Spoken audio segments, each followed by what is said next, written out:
A little background on me in that day. I work in real estate, more exactly, commercial real estate. So my work takes me all over the place, from urban industrial areas to very off the beaten path secluded areas, farmlands, development lands, etc. On this day in particular, in October of 2012, my last assignment of the day was to go out and survey an old farmstead near Cayuga in Haldimand County, about 30 miles south of Hamilton, Ontario. This place has been vacant since the 90s. I arrived in the late afternoon, say around 5:30ish. The place was the last one on a dead-end country road that couldn't be seen from the road. I went up the long driveway and proceeded to do my look-over of the place. There were 3 structures: the house, a garage, and a large tool shed. I walked around the front of the house, which was completely boarded up, with no means of seeing inside. I proceeded around the far side toward the other buildings.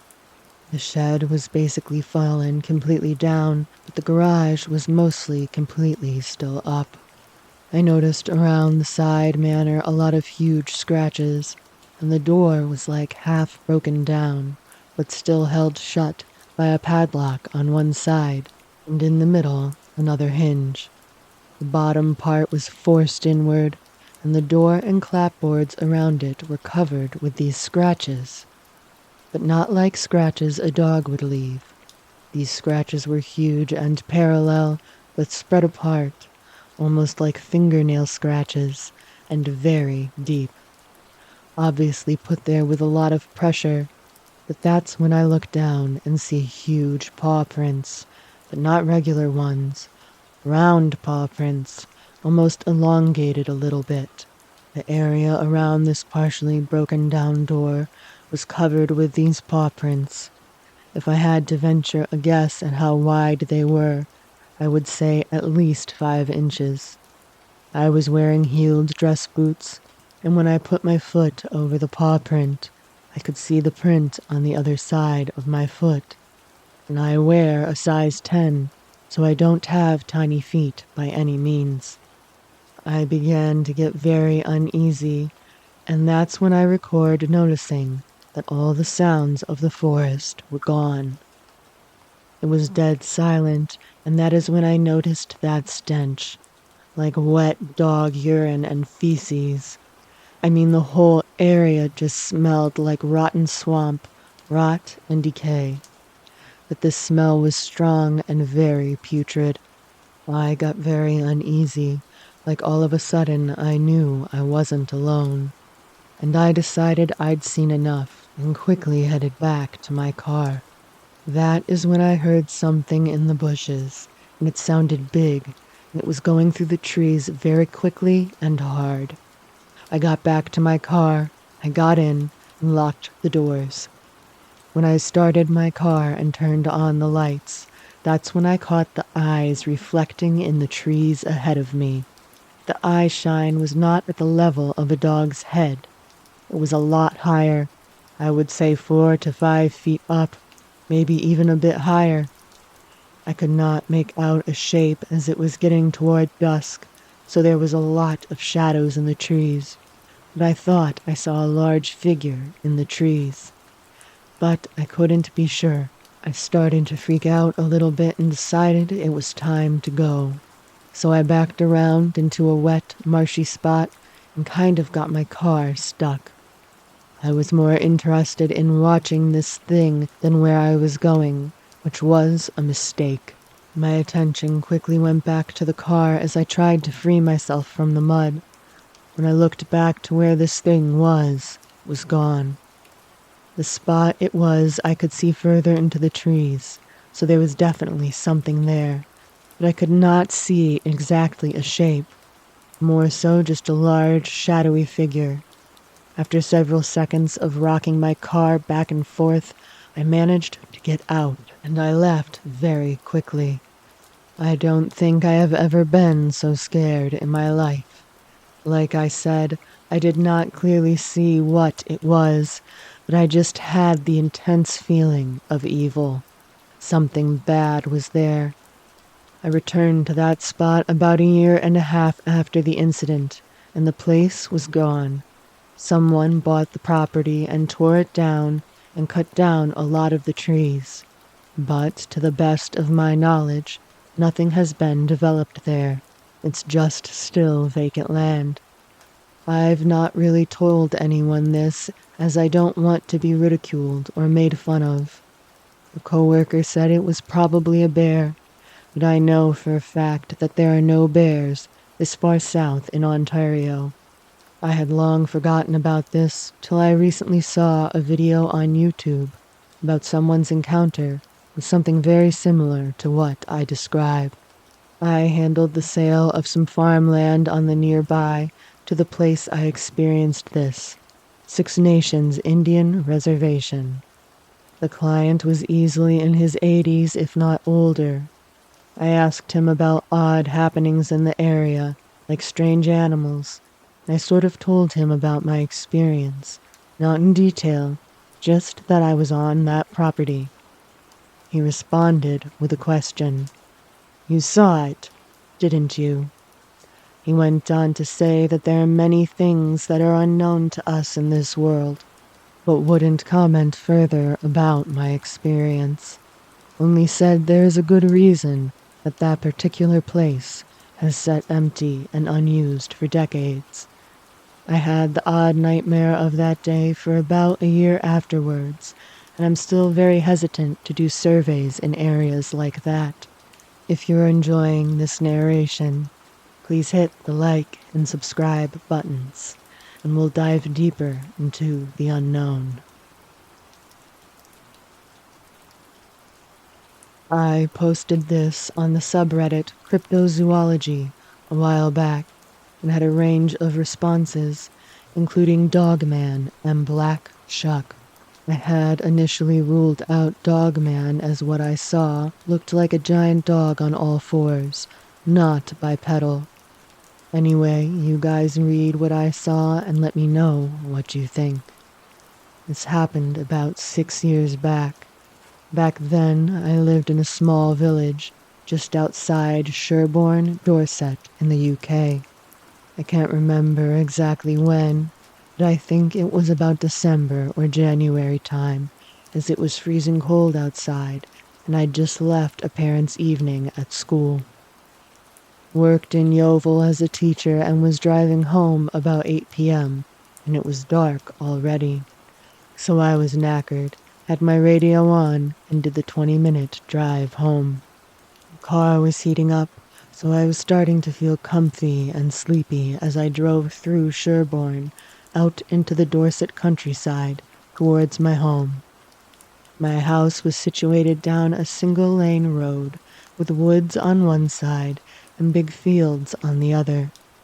As I turn into the road, I slam my brakes on as there's something big in the road. It takes me a while to figure out that it's a giant dog in the middle of the road, leaving the fields and heading towards the woods. This thing was bigger than the front of my car. Its head must have been at least 5 foot off the ground. It looked like a giant German shepherd with dark fur all over, and it was just stood there in profile with my headlights on it. Its head was turned towards me, and its lips were drawing back, and the snarl I saw was terrifying. Honestly, not sure if it was the adrenaline or the tiredness, but I've been terrified like that in nightmares. I didn't wait to see what it did. I reversed back onto the road and went and had a pint in a pub back in Sherborne and Googled what I saw. I didn't find anything specific to the area. I finally found the courage to drive back, and it had gone. I park as close to my front door as possible and sprint to it with my keys ready to get inside. I was a 33-year-old teacher and felt ridiculous. I spent a few good hours just looking out the window, seeing if I could spot anything, which I didn't. I never did again. These are my encounters with the creatures known as Dogmen while living in Kentucky. They still haunt me to this day, and I thought I'd share them with you all. Story 1, when I was 8 years old, living in Hopkinsville, Kentucky. It was the summer of 2012, and it was a hot one. One summer night, I awoke at 11:30 or 12. I was sweating like hell, so I walked over to the window to crack it. That's when I saw something in the tree line by our stock pond. We owned no animals other than a small terrier, but the previous owners were commercial farmers. I watched for about 5 minutes before it emerged, and when it did, I was horrified. It was a wolf-like creature about 6 to 7 feet tall and partially covered in dark gray hair that shone in the light of the full moon. It walked on 2 legs and then very quickly dropped on all 4s and ran the 100 yards or so to the stock pond in mere seconds. It drank for a while, then stood up on 2 legs again, and I got a really good look at it. The thing was horrible looking. The fur was all patchy, very skinny, and it looked like it was covered in some kind of injuries. Years later, when I saw the 3rd Harry Potter movie for the first time, I saw the werewolf, and that's almost exactly what it looked like, then took off across the old cornfield and into the woods on the other side. I had heard stories of the creature, but never really believed them until that night. I heard a week later, while out around town with my folks, that there had been an attack at a nearby farm, and 3 hogs and 1 horse had been eaten and ripped to shreds. That was my first, but not my last encounter with a dogman. Story number 2. I caught glimpses of the things consistently ever since that first sighting, but never got a good look at one until fall 2015, a month before we moved to Maine. It was dusk, and I was outside with some of my friends, playing with our Nerf guns, as some young boys do. Those were good days. Anyway, after a while, we got bored and started a fire. We told dirty jokes and laughed for a while. Then we started hearing noises in the woods, and the laughter died down. We all retreated to the woodshed and armed ourselves with axes, pitchforks, and the like before returning to the fire. About 10 minutes later, something rustled in the woods about 20 yards behind us. No one dared to look to see what the hell it was. Finally, my friend Jeremy turned around to look, and the scream he let out could have brought down the barn roof. That's when we all turned and saw one of them. Except this one was much taller. I'd say 8.5 to 9 feet, and it was pure muscle and gray hair. It was on all 4s sniffing around the barn, but when Jeremy screamed, the thing looked at us, stood up on 2 legs, and snarled. That's when my dad came out of the house with his shotgun and screamed, "What in God's name is going on?" We all just pointed and screamed. Then he looked at it, yelled, "Go on, get," and shot twice. It ran into the woods yelping, as I think it had been hit, and we all went inside and locked the doors. My dad sat in his chair with a shotgun the whole night, and I swore I could hear scratching along the side of the house until daylight. Turns out, when we went outside the next morning, there were claw marks all over the side of the house. After that, everything was quiet until we moved, and I've never seen anything like that since. This was not a report I myself witnessed, but instead one my grandmother told me about that my aunt later corroborated independently. So I think they're trustworthy. At the time, I'll note there wasn't much talk of dogmen, as this was about a decade before the infamous song came out. though there was talk of wolves or werewolf-like monsters in Appalachia for a long time. So my aunt and grandmother always just called it that wolf thing or creature. For a little background, my grandparents', currently aunt's home, is in backwoods of western Grayson County, Virginia, which to this day is still sparsely populated, outside of one or two large towns on the east side. Back then, it was even less so. Extremely thick forest with hilly terrain in all directions. You have to get on a dirt path and follow it for about a half a mile to get to gravel-covered side road, and then follow it for about 30 minutes to each very small town just across the North Carolina border. If you go a short ways north, you'll find yourself at Blue Ridge Mountains and the parkway that leads up into Appalachia proper. The forest is mostly low-lying shrubs up to around 4 feet high, with pine and a lot of black oak trees making up the canopy. There is a very clear stream about 30 yards from the house, which has fish quite frequently. This, along with wild blackberries, tenderleaf shrubs, and some apple trees, make it very lucrative for wildlife. The house itself is an old 2-story house built onto an incline of a hill that overlooks it. This takes place in the 1970s. My aunt believes it was 1978, as she was finishing high school at the time. My father had graduated from college and was going on to the Air Force, so he had already moved out. My grandfather, although he was old enough to retire, liked to remain busy, so he worked his old job as an electrician and power pole technician, just now in an advisory role because he was getting up there in years. He had just gotten a contract down in North Carolina, so he was away from the house for about a week and a half. This left only my 17-year-old aunt and grandmother at the house. As I said, there's usually a lot of wildlife in the area. A typical morning for my grandmother was making breakfast and sitting out on her porch, watching deer and rabbits eat at the shrubs. Sometimes she would also see or hear a bobcat, fox, or coyote about. On one occasion, a mountain lion and her cubs strolled right past the house. One animal she was familiar with in particular was a very large black bear who could be recognized by folks around those parts from a white patch on his chest and a hole in his left ear. My grandmother nicknamed him Captain because he had a habit of sitting on his haunches and reaching up with his paws to pick apples, a motion that looked like he was saluting.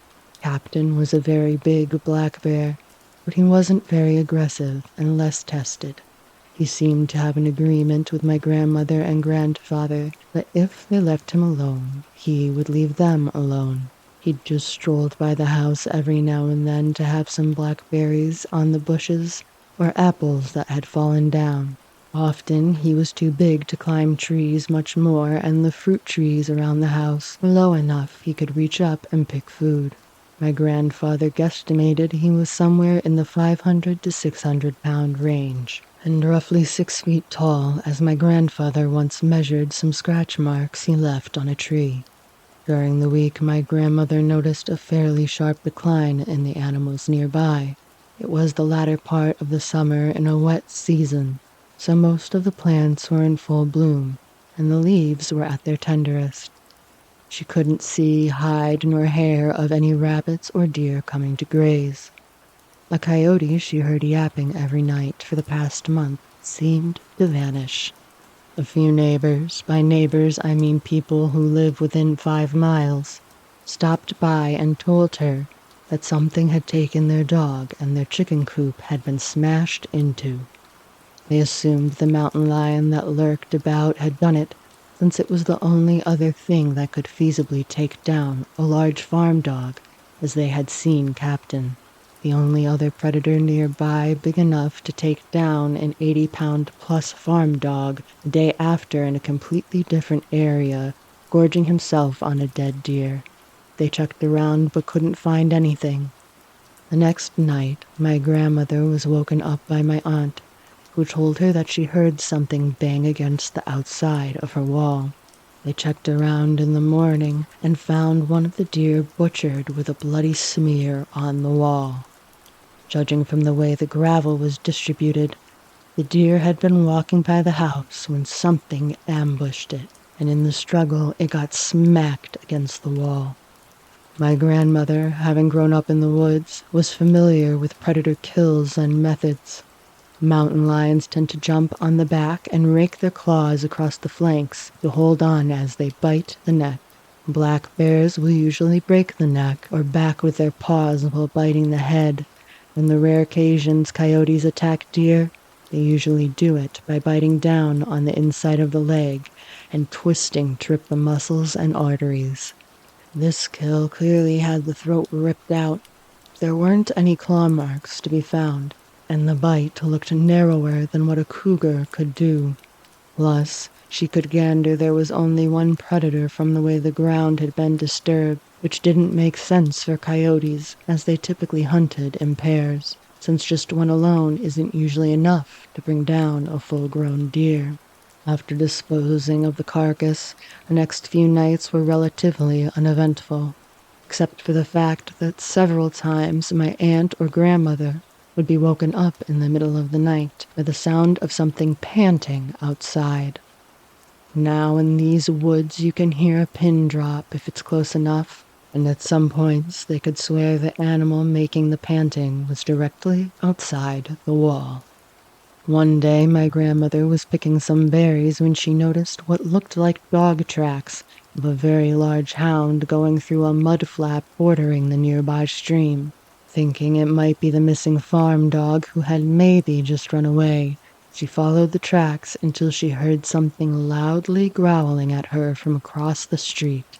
She looked up to see the partially obscured face of what looked like a large, bulky brown-colored coyote or wolf, standing in a thicket on the other side of the stream. She quickly began to back away, glancing back only to check her footing on the slope that led down to the stream. When she looked back, she saw the very distinctly canine face in much greater detail because the animal had moved out from under cover.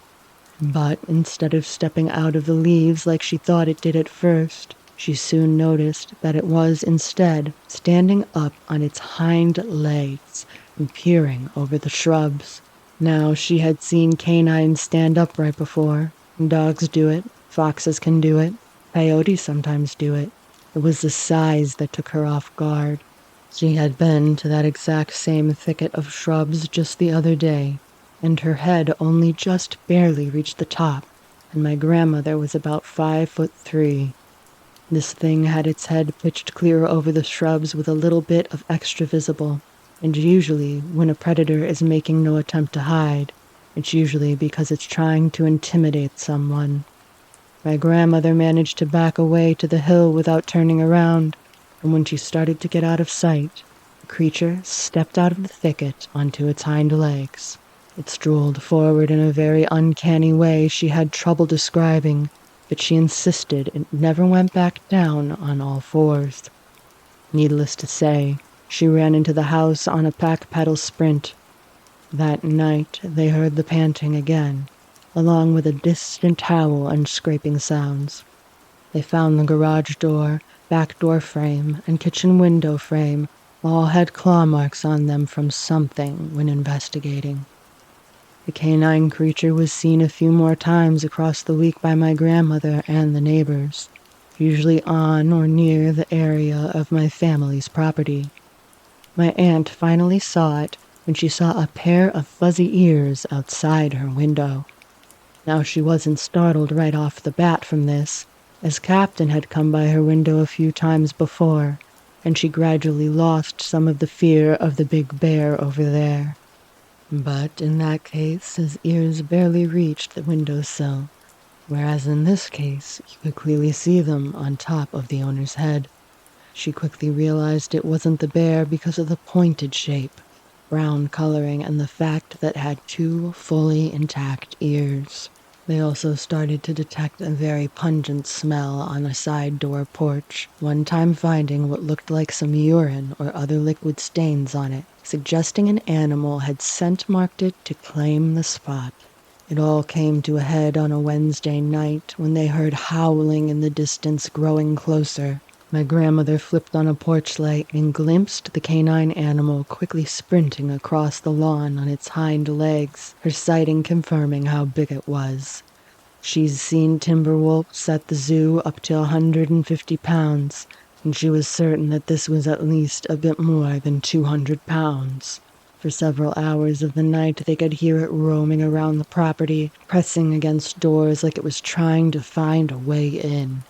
They glimpsed at several points eye-shine of yellow eyes peering in through the windows, as well as broad, long finger paws being pushed against the glass briefly. This was the day and age before cell phones and 24-hour police service in some rural areas, so no one had the means of immediately calling the police. Instead, my grandmother had to wait arduous minutes on a dial tone with connection difficulty, trying to call the police station 2 towns over. She was distracted by my aunt screaming, running into the bedroom to get one of the guns out. She had been sitting in the living room when she felt clicking against the glass and saw that wolf thing press its face and baring its teeth against the surface, with its claws out fully stretched. Both of them started to try to get the rifles or shotguns out. It was becoming increasingly clear the creature was trying to get into the house and knew they were in there. They heard it panting through a wall before there was a sound of heavy footsteps and a very loud thump with a flash of fur on the edge of the window. They ran into the innermost room, the pantry locker, and stayed in there with the guns. Now, it's not like in the movies where creatures roar, snarl, and hiss constantly no matter what they're doing. They did hear commotion outside.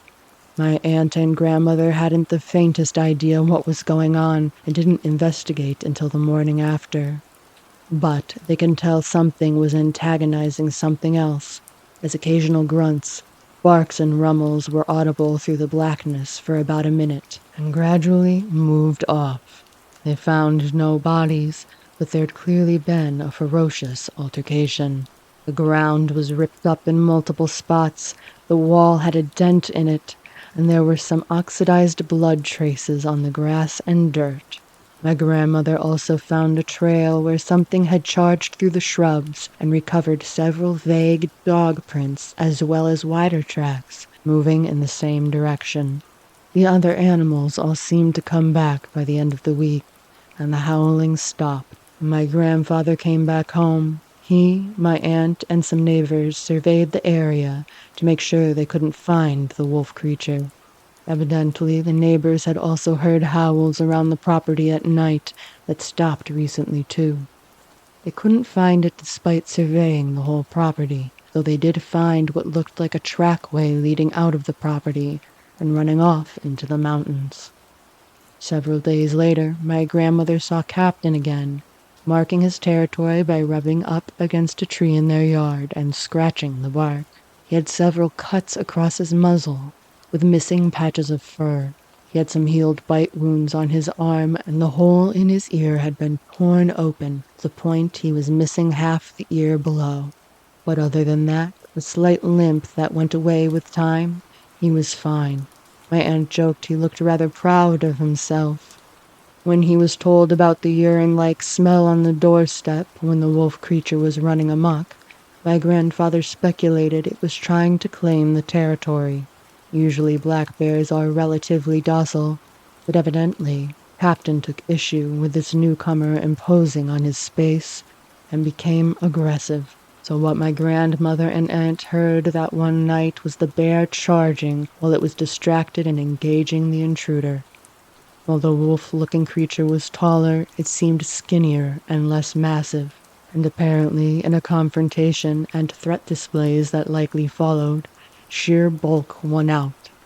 Apparently, it decided it wasn't worth claiming this spot if it meant having to square off with a 1/4 ton of claws and teeth for it.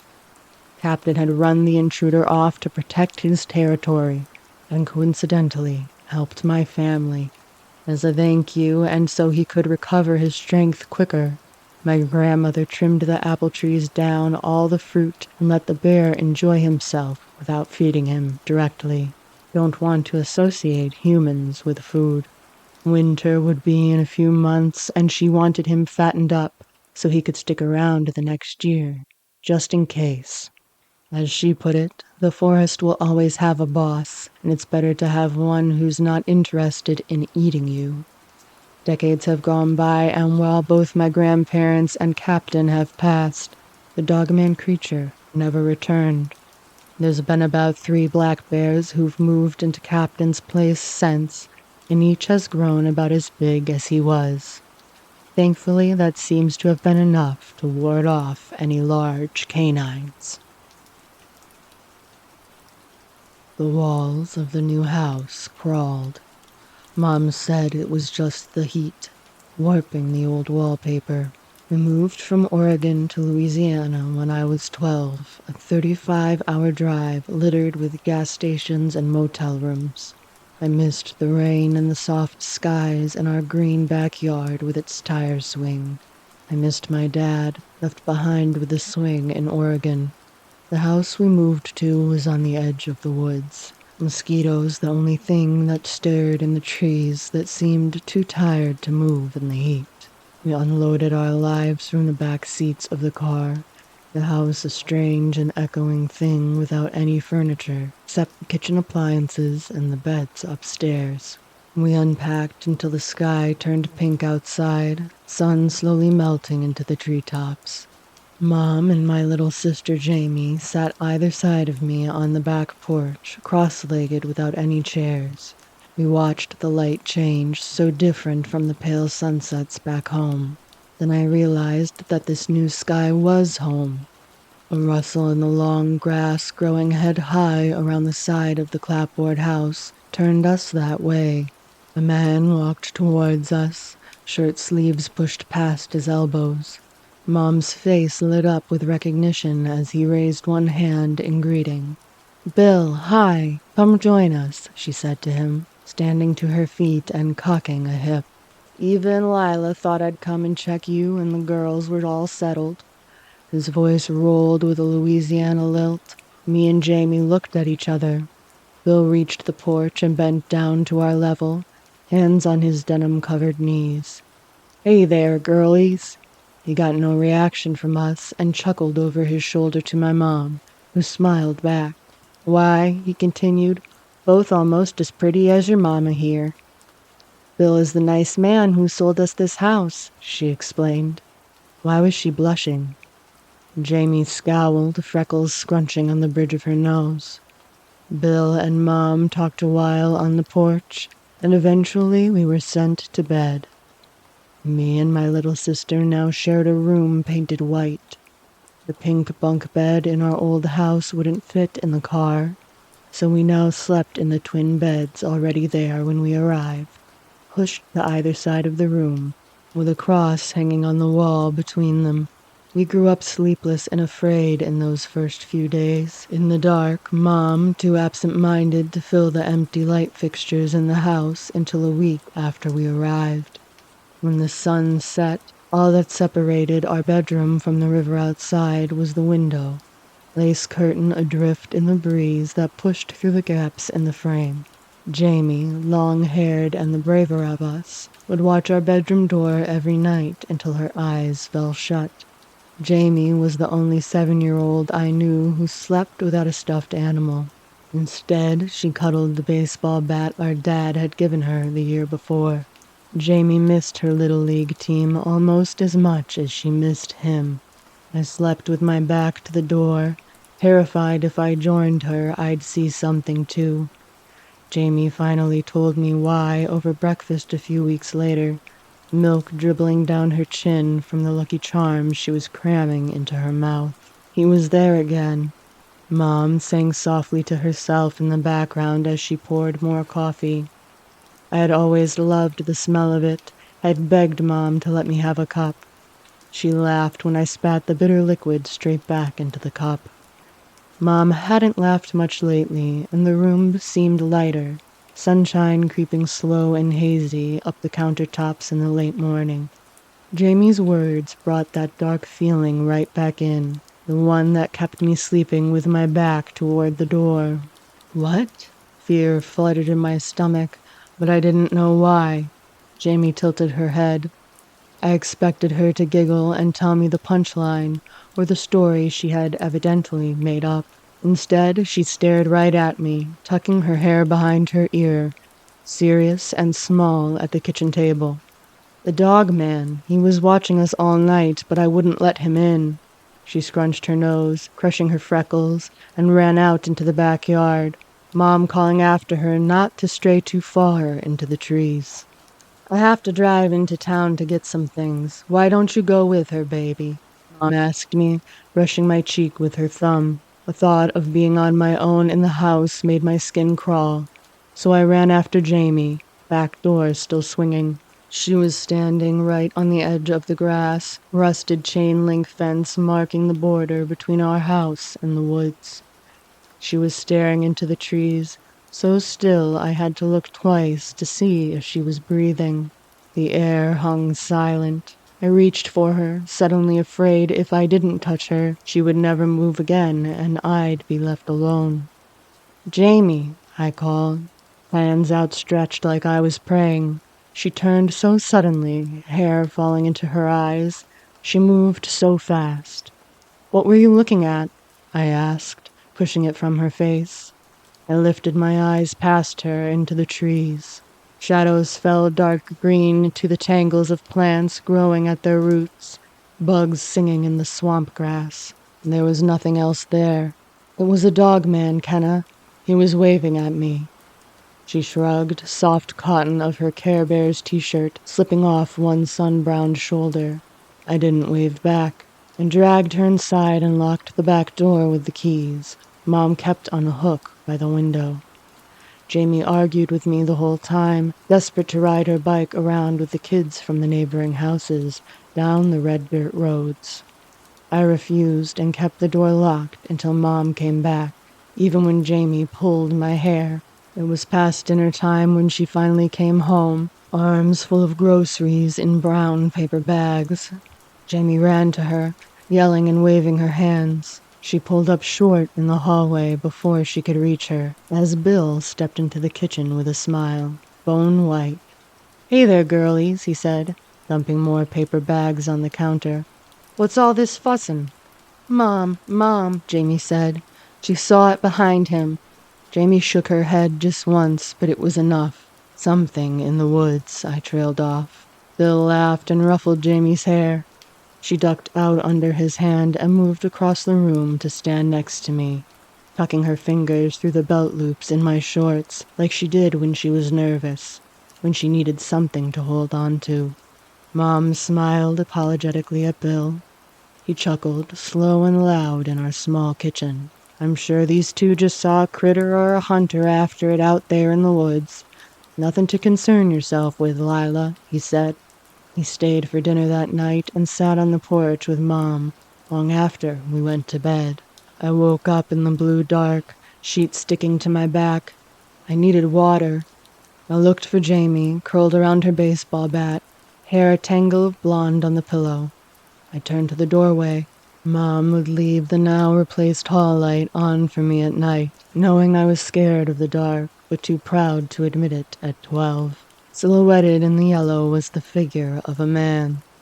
Its body was tall and filled the frame, nothing out of the ordinary except for the fact that it was standing there.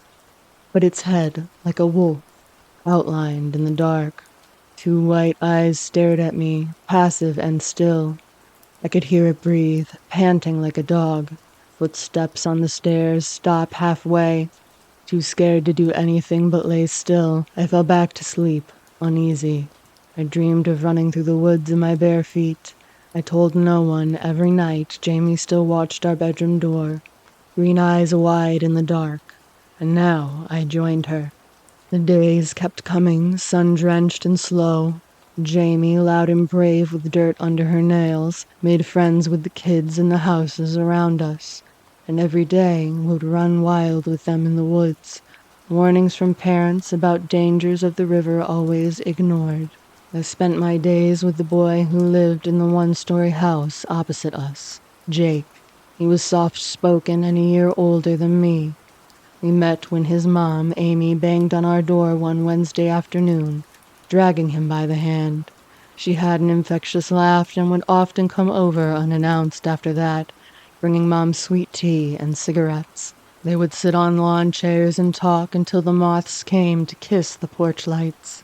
Jake loved to draw, and I would sit with him for hours by the river, watching him capture the catfish that dreamed beneath the surface, or dragonflies with their hum of wings. Louisiana was growing on me and Jamie, finally settling in amongst the hazy summer nights and cricket sounds. That was until she disappeared. The week before my little sister disappeared began like any other that summer. The days stretched golden and lazy, and Jamie and her friends had begun to swim in the river on days when the heat was too much. You could hear the sounds of their laughter bouncing through the woods, shaking the birds from the trees and waking the butterflies from the wildflowers. Because of this, Jake and I had started venturing further and further into the woods. To escape their noise that scared off animals, he would try to patiently draw. I was angry with Jamie, always bringing noise and chaos wherever she went, but Jake didn't mind.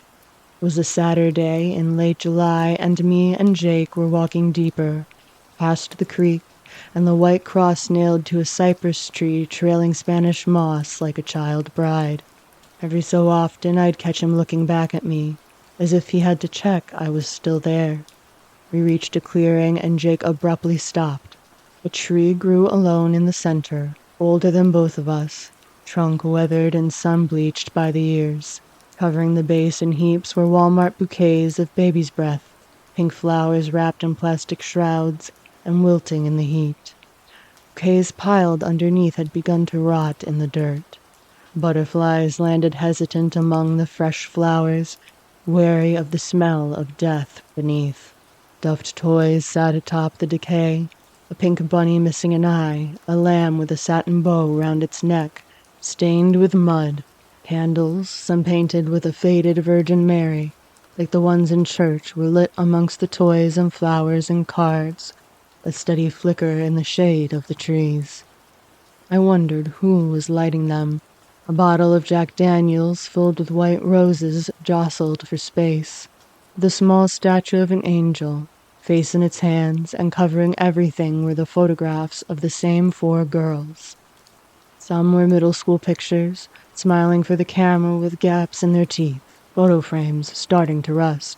Some were family photographs, some baby pictures. A girl stood waist deep in the river in a sundress grinning at the camera. A girl sat in the bed of a blue pickup truck. A girl stood in hand with a woman, both in their Sunday best, ribbons in their hair. A girl blew out 7 candles on her birthday cake, eyes squeezed shut as she wished, all of them with long blonde hair. I wrapped my arms around myself, digging my nails into my skin. I felt the cold despite the sun. Jake? I turned to him, uncertain. He scrubbed at his eyes, hands coming away wet. He didn't answer, just grabbed my hand and pulled me away.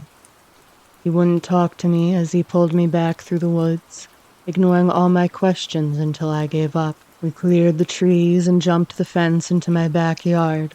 He was still holding my hand. Jake sat me on the porch and took my shoulders, turning me to face him. I wasn't going to tell you because my mama said it would just scare you and all. He looked away for a minute, mouth downturned, hands await on my shoulders. That right there on the tree, those girls all disappeared last year. Nobody knows what happened or nothing, just that they never came back. I had never seen a boy cry before, and caught one of the tears dripping off his chin on my thumb. He smiled for me, shaky but sweet. One of them was my cousin Abby. He hesitated. I taught her to ride a bike. He turned to face the trees, as if to say that was that, eyes sad with memory. 13 and already too sad. We sat in easy silence on the porch, leaning against each other until it turned dark, and Jamie emerged from the woods like some half-wild thing, grinning from ear to ear with leaves in her hair. I grabbed her into a hug, closing my eyes and resting my chin on her head. She complained I was crushing her to death, but hugged me back just as hard. That night, Jake taught me and Jamie to catch lightning bugs with our bare hands, laughing as Jamie screamed with delight, chasing them like stars around our backyard, wishing again and again on everyone she caught. Jake whispered to me that soon the weather would turn too cold for them. They would curl up and die in the grass. But for now, they were here and they were beautiful. Amy came to pick him up on her way back from work, saying his daddy had dinner waiting. She asked me where Mom was, brow crinkling with worry, probably wondering if me and Jamie had dinner waiting for us. I just smiled and said she'd be home soon. I made me and Jamie peanut butter sandwiches and brushed her hair in front of the TV, tying it into 2 perfect blonde braids to keep out the tangles. She fell asleep with her head on my lap and her thumb in her mouth. Mom finally came home. Bill was with her, but I knew that even before he stepped in after her, hearing the low purr of his truck out in our driveway. She stumbled when she bent to kiss my cheek, her lipstick smeared and her breath strange and fruity, making my eyes water. Bill leaned against the doorway, smiling in his blue jeans as Mom giggled when she knocked over my glass of juice with her high heel. I carried Jamie upstairs, her body heavy with sleep, and put her to bed, carefully tucking her baseball bat in between her hands. I fell asleep to the sound of Mom laughing too loud, TV blaring white noise. As I closed my eyes, I thought I saw a figure in the doorway. As I closed my eyes, I thought I saw something in the doorway, but I wasn't scared because the head wasn't a dog's head. It was a man's. I woke up to Mom screaming. It was the morning and Jamie's bed was empty. I ran downstairs 2 at a time, heartbeat like a baby bird's learning to fly. Mom was in the kitchen, pancakes on the stove, turning the room syrupy. Jamie sat at the kitchen table. The 2 perfect braids I'd done for her the night before were gone. Her hair was gone, hacked away just above her shoulders. Mom whirled around and pointed the spatula at me accusingly. "Hannah, did you do this to your sister?" Her voice was strained as she tried not to shout. Mom never yelled at us. I shook my head, numb. Mom nodded, turning off the stove and sitting down, pulling Jamie onto her lap. Mom held her face in her hands, forcing her to look into her eyes. "Baby, I'm not mad," she said, voice calm now. "I just want to know why." She ran a hand through Jamie's ragged hair, distracted. She held out an arm for me and I leaned against her, breathing in. She smelled like herself again, like detergent and honey, like Mom. "I know this move hasn't been easy," she said, brushing her eyes. "I know I haven't made it easy," she continued. "This is my fault," she finished, sad but steady. We sat and held each other in the sun-filled kitchen, and it felt like we held each other for a long time. The cracks that had slowly grown in our lives would mend. Mom took Jamie upstairs to the bathroom and sat her on the side of the tub, fixing the ends of her hair the best she could with nail scissors. The phone sang from downstairs, calling her away. Jamie turned her eyes to me, wide and solemn. She tugged me towards her, small hands hooking onto my belt loops, determined. "I didn't do it, Kenna," she said. "It was the Dogman. He came and he took my hair." She looked out into the hall. Check Mom wasn't coming back. "I don't want to sleep in our room tonight, Kenna. Okay? I'm scared." "Okay," I said. That night, me and Jamie built a blanket fort in the living room, saying we wanted to sleep in there. Mom just laughed at us and helped, even strung up some Christmas lights inside. Mom cooked dinner for the first time all week, real dinner, not just microwave meals. We sat inside the fort, faces covered in the glow from the rainbow lights, blues and reds and pinks. We had built the fort around the TV, and Mom stuck on an old movie I hadn't watched since I was Jamie's age. Knock came from the front door, pulled us away from the screen. Mom untangled herself from the nest of cushions and blankets and stuffed toys and went to answer. I suddenly felt like Mom was on a boat being pulled out to sea, leaving me and Jamie behind on the shore, left helpless by the tide. I could tell from the way her voice changed it was Bill. I tried to focus on the movie, but I heard Mom go upstairs and come down a few minutes later, the sound of her high heels on the wooden floor. She lifted back the entrance to the fort and smiled, mouth shiny and red with lipstick. I'm going out with Bill tonight, only be a few hours. Will you two be all right? I could smell her perfume, the one she used to wear for Dad. I don't have to go, she said. I noticed she had done her hair, piled carefully on top of her head. She looked so pretty in the Christmas light glow, younger in the half-dark. I just wanted her to be happy. I show with Jamie and she smiled up at Mom with me. Go, Mama, we'll be okay, she said, glaring at me and rubbing her arm. Mom blew us a kiss and she was gone. Perfume left behind the front door. Slam it and we were alone.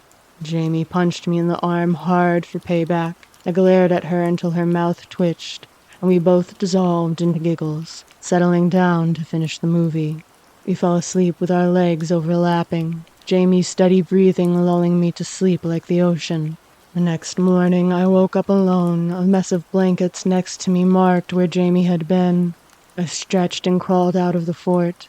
The kitchen was dark, and I drank orange juice straight from the carton in the white fridge light. The morning was blue outside, dawn not quite ready to replace the dark. A few birds braved the empty garden, and the trees rustled in the wind. I sat on the porch with my feet in the grass and watched dawn slowly light up the clouds, a blur of dazed yellows and peach. I assumed Jamie had gone to sleep with Mom upstairs or was back in our room. I was wrong. I went upstairs to drag her out of bed, bored of being alone. I checked our room, the beds unslept in and empty. The window hung open, room turned cold with night. A moth hid in the corner of the lace curtains as I went to close the window. I watched it raise its brown wings, paper thin, early light through the glass making them see-through. I brushed it with my hand until it flew away, and I closed the window behind it. I checked the bathroom, also empty. I checked Mom's room. Mom lay in her underwear above the covers. Her hair had come loose across her face. She was beautiful, even with last night's makeup smudged across her eyes. Her shoes and clothes were scattered on the floor where she'd left them. I hadn't heard her come in, but it had obviously been late. She was sleeping alone. I shook her awake, panic crawling the walls of my ribcage. We ran back downstairs, checked the empty kitchen, ran into the living room, tearing apart the fort, throwing pillows and blankets. Empty. We ran outside into the garden. Empty. I screamed my sister's name into the trees. They gave no reply. Jamie was gone. I didn't cry when the police came from the next town over, blue and red lights filling our driveway, moonbelly filling the sky. I didn't cry when an officer with worn-out hands sat me on the porch listening to the night sounds of cicadas, carefully asking me questions about my sister. I said it was the Dogman and he didn't listen. I didn't cry the next day when volunteers took to the forest in the early morning mist. Sunlight like smoke through the trees, swallowing their bodies as they walked deeper, calling her name. I didn't cry when Mom wouldn't get out of bed, wouldn't shower, wouldn't eat, wouldn't call Dad. Sometimes I'd join her, lying side by side, staring up at the ceiling until day faded. Hum of the electric fan, the only sound in the room. I didn't cry when I dreamed about Jamie every night, climbing trees that stretched impossible into the sky, branches like hands. And I didn't cry when I had nightmares about Jamie, buried in the dirt with worms in her mouth, green eyes closed. I took to sleeping in Jamie's bed. It smelled like her, sweet with sweat and that strawberry shampoo she loved. I'd leave the window open for the bugs and the stars, hoping that suddenly I'd hear her voice outside, saying it was all a mistake. She'd been lost so long and was worried Mom would be mad, but could she please come home now? And every night I watched the doorway, waiting, And every night he came, the Dogman. I'd stare until the tears came, angry and afraid in the dark, when nobody could see them fall except for him and his white eyes. I wanted to ask why he took her and not me, why he wouldn't leave us alone, why he wouldn't give her back, but I was always too scared to speak, so we'd stare at each other in the silence. The slow roll of his breathing gaze fixed on me, lucid and pale moon reflections in his eyes. Neighbors came in waves with casseroles and kind words. "Praying for you, darling, you and your sister," they would say, regretful in our living room. "She'll be home soon. God will see to that," they would promise, kissing my cheek. But they knew God couldn't reach us here, out in the swamp and the red dirt roads. God had turned away from the river trees, swaying like a preacher's hands on Sunday. Amy was there every day without fail to check on Mom, always bringing something new to feed me. Bill was there every day too. After he'd finished combing the cow fields in the woods with other volunteers, he'd knock on the front door, trailing mud and weeds in on his boots. I dreaded that sound, 3 steady knocks like bruises on my skin. He'd go up to see Mom a while and then leave, smiling at me and shaking his head when another day passed empty, without Jamie. 7 days trying to reach my mom, who had finally drifted out to sea, except now I was standing left behind on the shore all alone. It was a Sunday evening, sky turning shy pink, birds flying home. Amy and Jake had just left. Amy had brought Jake with her, the first time I'd seen him since that night catching fireflies in the garden. He pulled me into a hug the second he saw me, not the slightest bit shy like most teenaged boys, just warm and heavy from the sun, smelling like the bonfire he'd been helping his dad build. He said nothing, didn't need to. Mom was sleeping upstairs after a long conversation with Amy. I thought I'd hear her crying again, but I was too tired to go and see. I was too tired of watching her sleep through the days, too tired of hearing her cry when her door was closed when she thought I couldn't hear. I sat on the kitchen floor with my back against the cold metal fridge, curled up with my arms over my head and my knees pressed to my chest. I missed Jamie so much that in that moment I felt like I was drowning in the kitchen, tables and chairs washing away in the tide, salt staining the faded wallpaper. I missed the way she would eat all the marshmallows out of the Lucky Charms, leaving me with only the bland cereal. I missed the way she would fight for the remote with me, pulling my hair and sinking her tiny nails into my hands. I missed the noise and the chaos she brought with her everywhere, everything funny to her, everything bright and brand new. She was so small and so brave. I pressed my hands over my eyes until I saw static, imagining her drowned in the creek, lost in the woods, dead in the ground, taken by the Dogman. I missed her like an ache in my back teeth. It was my fault, I realized. I should have told someone sooner about the Dogman. I should have been there to protect her. I wanted to find her so badly, it made my head hurt. Something pressed hard against my head and twisted to move it. A fridge magnet shaped like a frog pinning to the fridge a photo of me and Jamie at the beach last year. I stared at our faces, tiny on film, smiles slightly blurry. I grabbed the photo and ran, jumping the chain-link fence that separated our backyard from the woods. I ran through the trees, mud and grass and leaves against my bare feet. The evening air was hot and warm, and I could feel it on my arms as I pushed through it. Running beneath the sky as pink faded to purple and then gray, and the sun began to sink lower. I found the clearing, breathing hard, dizzy with it. I stared up at the tree, covered with its photos and flowers. Once again I wondered who was lighting the candles before I collapsed into the dirt, digging into it until it found its way under my nails. I screamed an animal sound, sobs shaking my ribs until I felt like they would fall from my chest. The candles glowed steady, watching me as I held out the photograph of me and Jamie like an offering. I folded it in half so it showed only my sister, smiling over at me, now unseen like a ghost. I placed it carefully against the weathered statue of the Virgin Mary. She was a mother once too, and I hoped she would look after Jamie.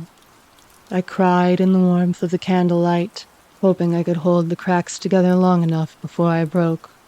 I woke up cold, small against the base of the tree, surrounded by the candlelight.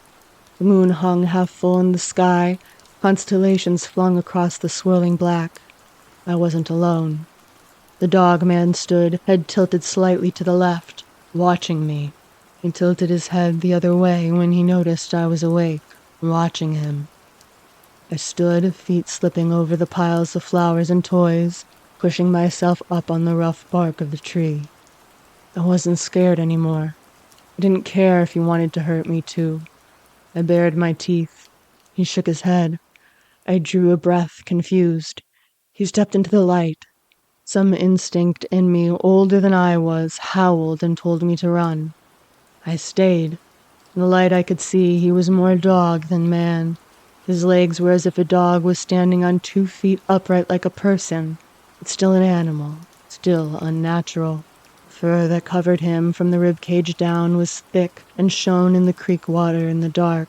His chest was pale, undoubtedly human, and littered with scars and strange black ink, symbols and pictures that seemed to shift and change as he moved. Human hands, nails long and dirt-caked, but his head was the head of a black dog. His eyes were pure white, pupilless, and half lost in the black of the fur. The Dogman smiled. I wanted to be brave like Jamie, but I still took a step back, my body moving when faced with all those teeth. He shook his head again. We stared at each other in silence, soft wind blowing through the trees, lifting its hands gentle through my hair, rippling his fur. He sank to the ground and crouched, arranging himself so he was cross-legged with his hands on his legs. Tilted his head again, eyes calm, almost human. With nothing else to do, I crouched and mirrored him, crossing my bare legs with my hands resting on my knees. I looked at him and felt safe. He wasn't there to hurt me. Then the Dogman stood, movements careful and slow, reassuring. He held out his hand and I took it. Together we walked through the trees into the dark. We walked dreamlike through the woods, stars ahaze above us. The Dogman never looked back, his hand warm and twice the size of my own. We walked until we cleared the forest and reached a house, blue paint peeling, chain-link fence wrapping around the property. Rot crept across the porch, empty save for a broken rocking chair that creaked in the wind. The grass in the backyard lay dead. Water hadn't touched this ground for a long time. 4 small saplings grew in a row against the fence, the first growing tallest with a few buds and leaves. At the end of the row was a hole for the 5th. I knew whose house this was. The Dogman smiled. I woke up in my own bed, dirt on my feet, and baby's breath flowers nodded to the ends of my hair.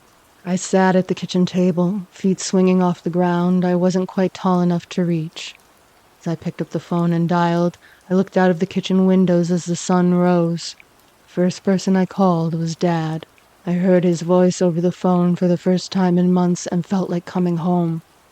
The second person I called was the police. For the second time that week, our driveway filled with blue and red lights in the early morning. But this time, they weren't too late. The blue house with the peeling paint and the decaying porch belonged to Bill Lafayette. Officers kicked the door into the sound of birdsong, caught him passed out on the couch, kids' cartoons blaring on the TV. Jamie was in the back room with the window boarded up. An officer carried her out into the sunlight to me and Mom waiting in the back of the police car. She ran to us on legs shaky from a week of being chained to a wall. She brushed past Mom and threw her arms around me. I picked her up and held her so tight enough so the cracks that had been growing started to mend. She complained I was crushing her to death, but neither of us let go. Bill had taken Jamie from the living room floor while we slept that Sunday night. Mom passed out drunk upstairs. He had kept her in the room for a week. Police interviewed her for a whole day, gathering enough evidence to get him a life sentence. Then they interviewed me. They asked me how I'd known where she was. I said I'd dreamt it.